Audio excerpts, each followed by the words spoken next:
অসাধারণ হয়েছে, খুব মজা হয়েছে। তবে মাংস বোধ হয় লবণটা একটু বেশি হয়েছে, বুঝছো? লবণটা যদি আর একটু কম হতো তাহলে একদম পারফেক্ট টেস্ট হইতো। কি বললে তুমি? লবণ বেশি হয়েছে?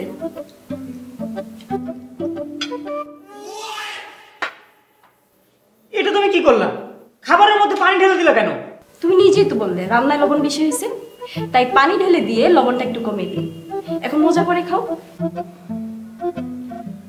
পানি ঢেলে তো খাবার নষ্টই করে দিস, আর খাবো কিভাবে? খাবো না। তোমাকে এই পান্তা ভাতই দেব। আমি খাবো না, তুমি খাও। না খেয়ে কই যাইতেছো তুমি?